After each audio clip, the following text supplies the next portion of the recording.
To get out of hospital. On the night of Wednesday to Thursday, around 1 o'clock in the morning. So you were there like a good 12 hours? Um, the aggression happened around 3:30 or so, and I think I got to the hospital around 4:15. So that time until about 1 o'clock in the morning. Can you go over what happened? You're driving on Highway 40, Yes. you're crossing the Ilotour Bridge, there's traffic, there's always construction there. What happened? I was headed towards Montreal. I was on the right side of the road, and the road at one point has a bit of a denivellation, Right. and my truck started going sideways a little bit, so I went a little bit on the side to try to get my truck back up straight. And on the left lane, which is a no truck lane, there was another truck coming in from way behind. I saw him way behind me. I knew I had space to do that. There was no problem having to hit anything. The cars that were there passed by, and I had nobody beside me, so there was no way I was going to be hitting anything. And so I got to stop because the traffic, gets really really bad back over on the bridge, or prior to the bridge. And I remember seeing in my mirror a guy coming out of his truck, coming running towards my truck. And I was thinking, okay, he's coming to see me because something happened in the back of me. Maybe I've got a blown up tire. Maybe something is hanging from the back. And when he came close to my truck, I heard him starting to swear and everything. And he opened the door of my truck. That's when I grabbed my phone and I went out of my truck to go and take pictures of what he was saying, because he kept on saying I had hit his truck. So I got out, went towards his truck, started taking pictures, saying, I'm going to take some pictures, I'm going to call 911. We're getting off of the bridge not to have so much traffic, and we'll deal with that. Police is going to deal with that on the other side of the bridge. He went on the side of the truck that he said I hit, which is like the right side of his truck. And when I told him, when I saw the damage, which was only his mirror, was folded towards his truck, I looked at him and I go, how do you want me to have hit your truck when the mirror is towards you? I go, necessarily, you're the one that ran into me, but why did you run into me if we're only going about 5 to 7 kilometers an hour? And that's when he just lost it completely. He was already a little bit agitated before that, prior for me saying that, but I didn't think he was going to do anything.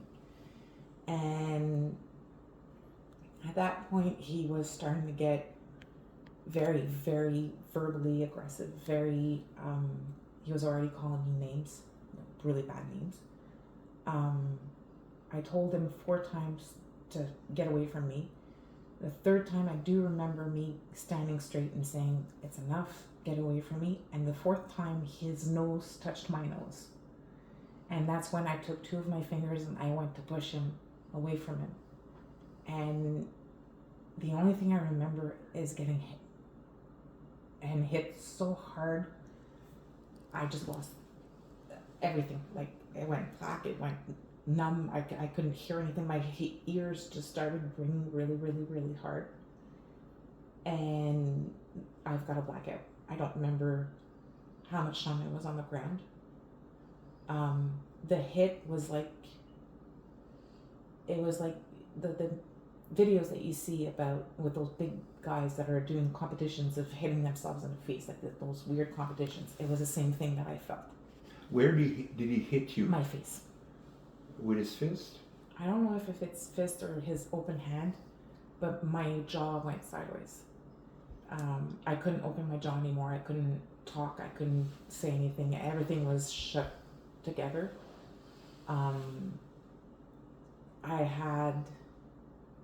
I was on the ground and I could hear him swearing around me and kicking my feet, asking me to wake up, get out of there, stop faking.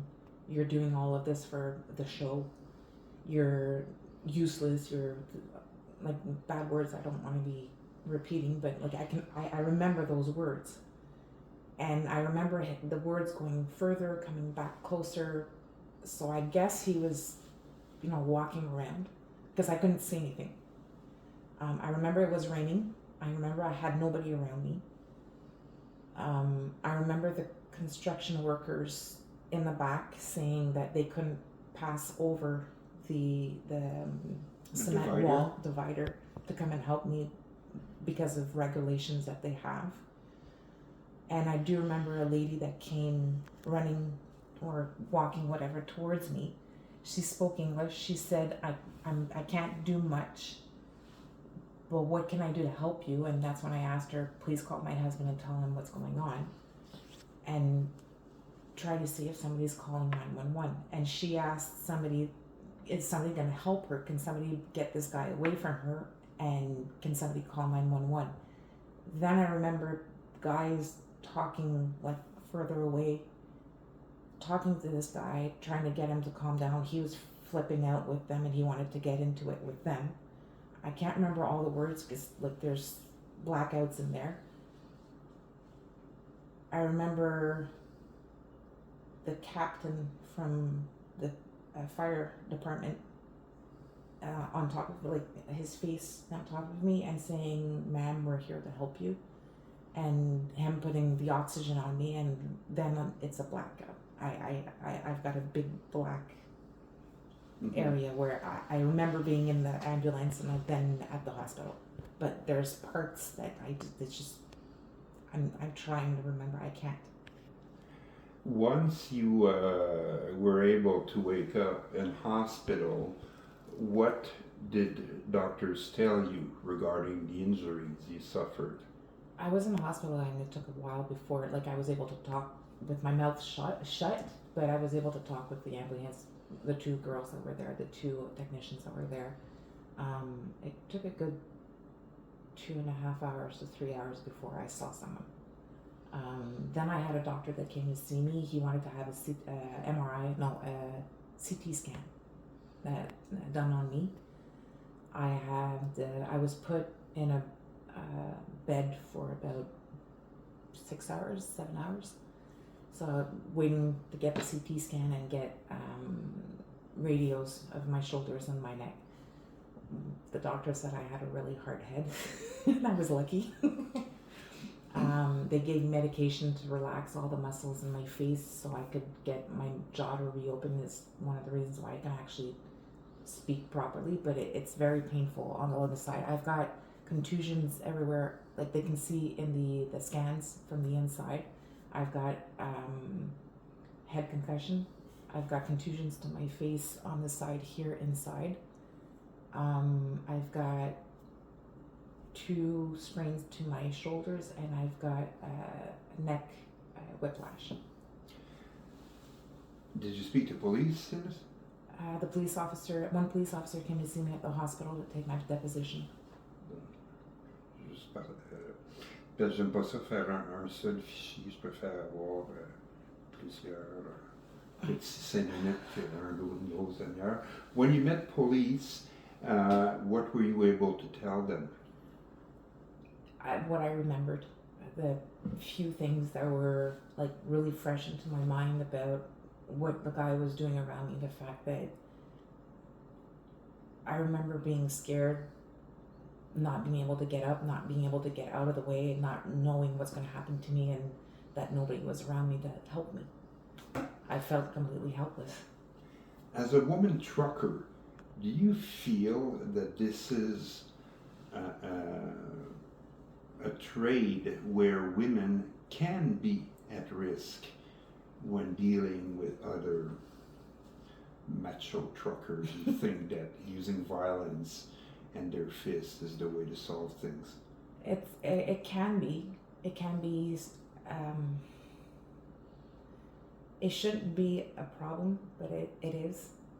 And even if we're in a world where women, everybody's saying that women are equal to to men and everything, we're not. We're not. We try to make our space. We try to make the best of what we can. We try to show that we're able to do the job. I mean, I know my limits. I know how I do the job as good as I can, but there is danger for us, and a lot of them just don't want us there for all sorts of reasons. I mean, ways of thinking, macho guys. A lot of them respect us. A lot of guys do respect us, but it's that minority that doesn't, that makes it vulnerable for us.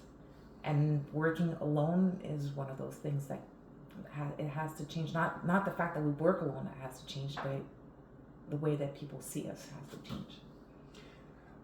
The man was arrested but released. Did not even spend the night in jail. He has to come back at a later date. I gather he's not allowed to contact you. How do you feel knowing he's out there? Awful, because the way I see it is that if he was able to do something the way he did to me, somebody that he doesn't know, he's never seen, he's been in contact with me for like 30 seconds, a minute to tops. What else can he do to other people, to other women, to other vulnerable people? I hope he doesn't know where I live, or he hasn't heard anything about me in the police car while he was, in the back there waiting to be taken away. But it's not right. It's not right. And I know I'm not the only person that is in this type of situation. There's one question I forgot to ask. When Stefan arrived and saw you, how did you feel? I just started crying.